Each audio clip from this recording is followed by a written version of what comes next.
Luis Augusto Chacón, director ejecutivo del Instituto de Ciencia Política y experto en seguridad. Muy buenos días. Doctor Fernando, muy buenos días, ¿cómo está?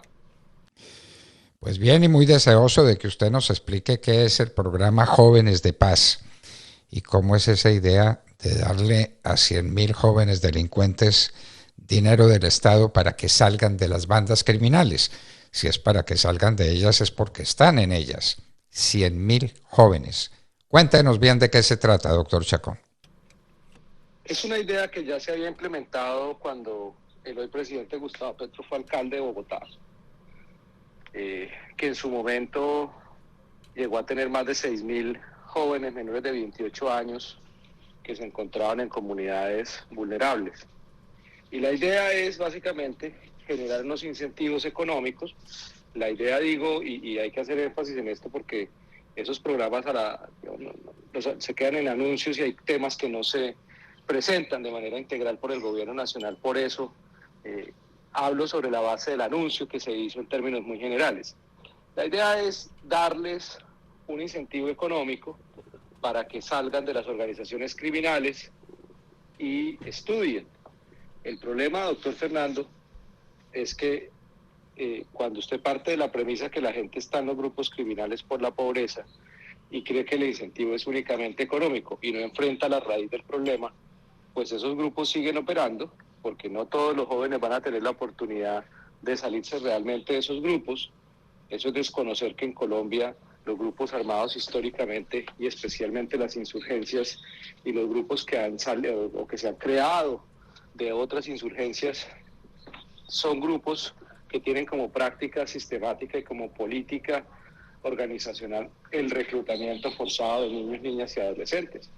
Entonces, cuando se desconoce ese tipo de realidades, usted no enfrenta el fenómeno de manera integral. Además, está creando unos incentivos perversos, como ya pasó en Colombia con el PENIS, que es el Programa Integral de Sustitución de Cultivos Ilícitos. Gente que no tenía cultivos terminó cultivando para recibir el subsidio del Estado. Las preguntas en estos temas tienen que ir en términos de cuál va a ser realmente el impacto de una política de esta naturaleza.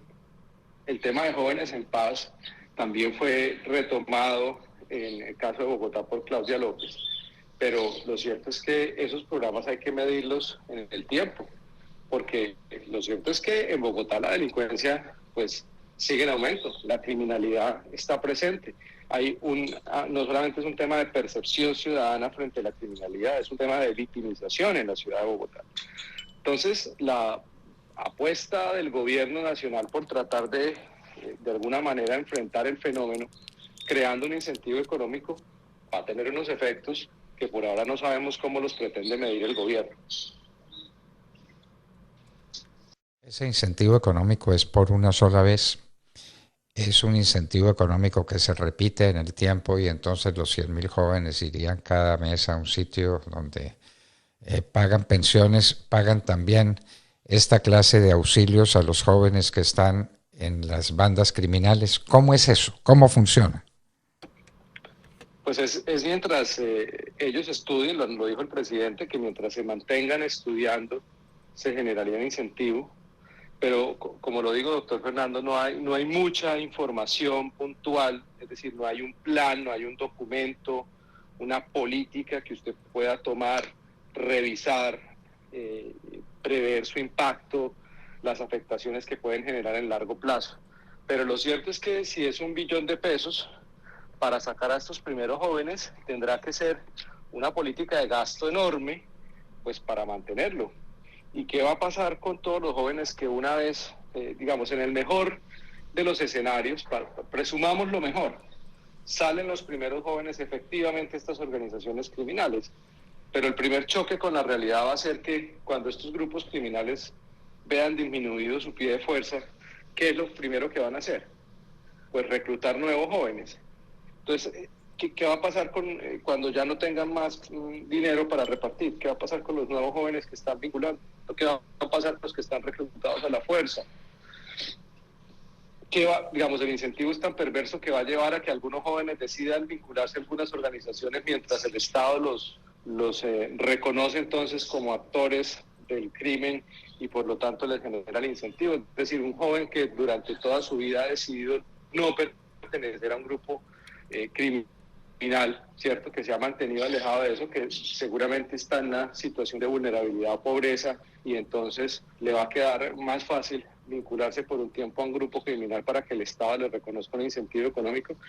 A eso me refiero con los incentivos perversos, a eso me refiero con las preguntas en materia de política pública.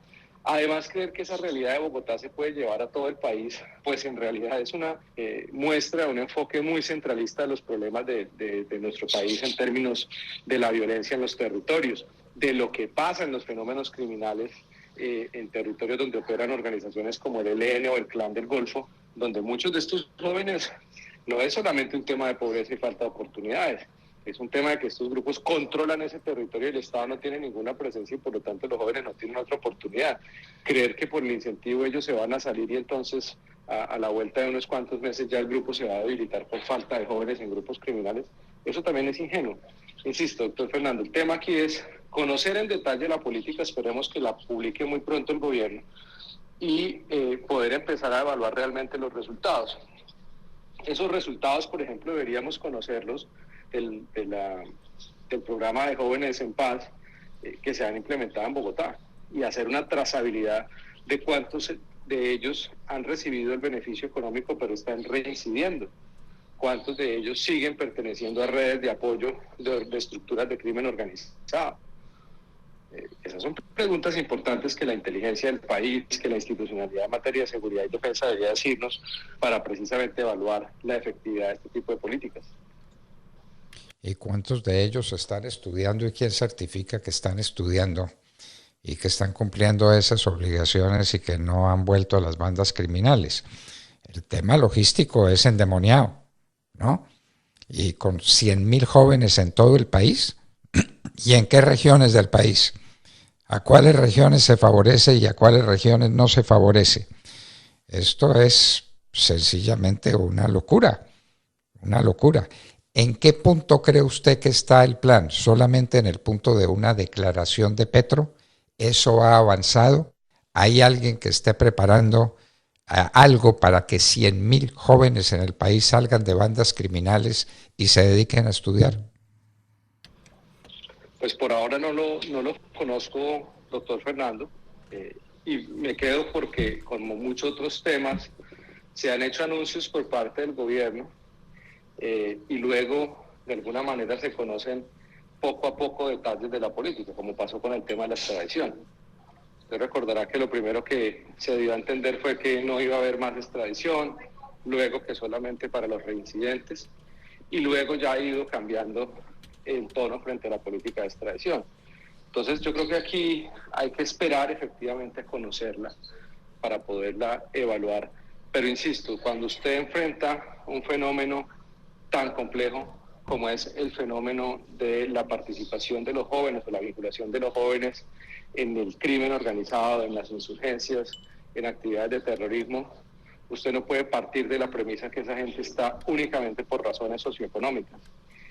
Es la tendencia de los gobiernos, como se tiene hoy en Colombia, de creer que la gente es delincuente porque es pobre, lo cual además es no solamente ofensivo, sino es no entender la magnitud y la multicausalidad de los fenómenos criminales.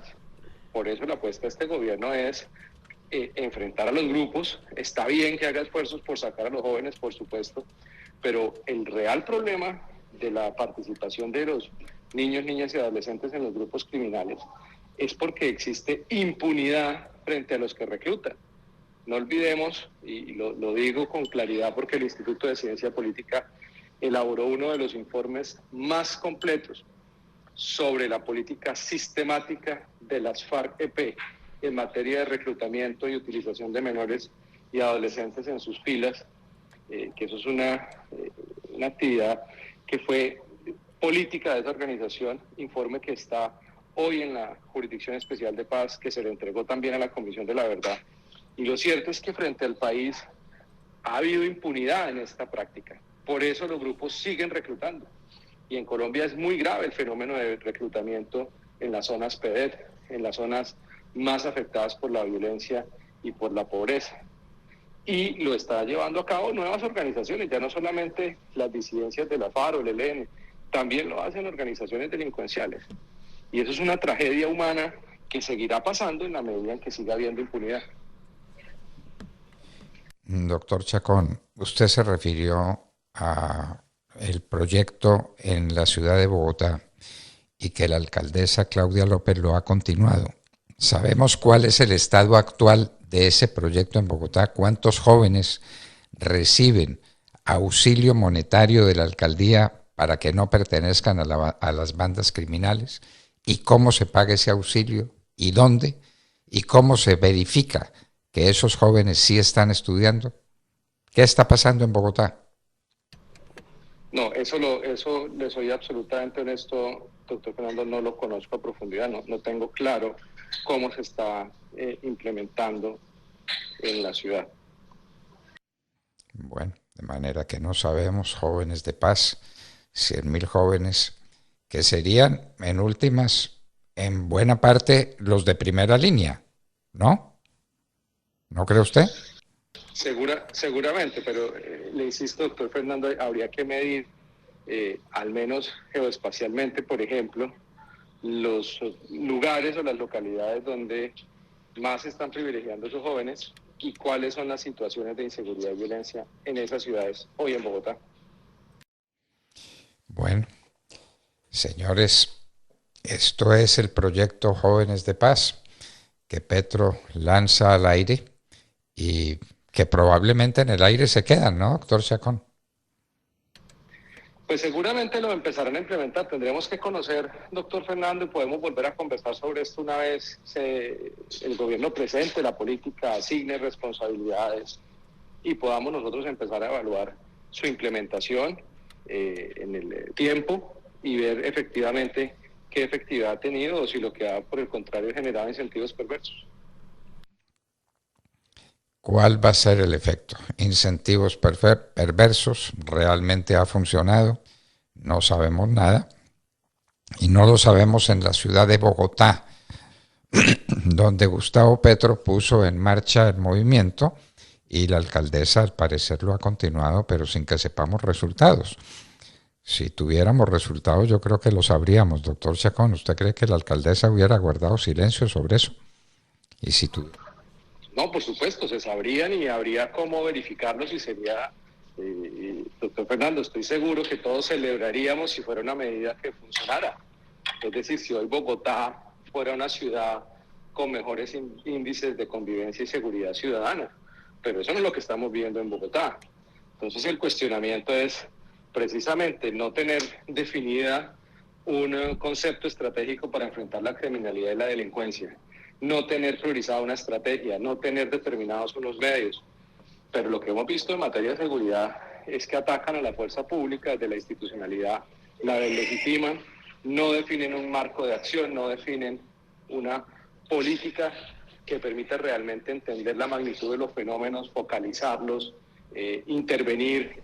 Obviamente no es solamente con la fuerza pública, por supuesto que esto es una respuesta interinstitucional, pero si eso no se hace de esa manera, la inseguridad va a seguir. Y creer que con anuncios como Jóvenes en Paz ya la gente va a quedar más tranquila porque cree que los jóvenes van a dejar de estar vinculados a estas actividades. Los jóvenes que hoy desafortunadamente por distintas razones participan de esos grupos lo van a dejar de estar simplemente por recibir un subsidio económico, un beneficio económico, pues es ingenuo y es desconocer realmente la magnitud de unos problemas que son muy complejos y que requieren de política pública, de medición de impacto, de evaluación, de capacidades, pero sobre todo de estrategia, y eso es lo que no hemos visto en Bogotá. Eso es lo que no hemos visto y no sabemos cuál es el resultado que ha tenido en Bogotá. No debe ser un buen resultado porque lo sabríamos una y mil veces. Jóvenes de paz o jóvenes en paz, no sé cómo se llama exactamente, jóvenes de paz parece que es. Gustavo Petro propone revivir el programa, pero para 100.000 jóvenes en todo el país. ¿Qué es todo el país? ¿Cuáles son las ciudades, las regiones que van a ser teóricamente beneficiarias de esta nueva ayuda económica que no se sabe cuánto vale? ¿Cuánto hay que darle a cada uno de esos 100.000 jóvenes para que dejen las bandas criminales. ¿Eso está claro, doctor Chacón? Pues 1 billón de pesos es lo que dice el gobierno que costaría para el 2023. En total. Como usted lo ha dicho, doctor Fernando, ¿de qué regiones? Ese billón va a ser simplemente en términos de la oferta institucional, es decir, de garantizarles educación, porque claramente el incentivo está relacionado con que ellos puedan estudiar o se garantice que, digamos, salgan de estos grupos para efectivamente dedicarse a estudiar. Pero también además es pensar que la realidad sociopolítica en muchas regiones es únicamente la falta de acceso a educación superior.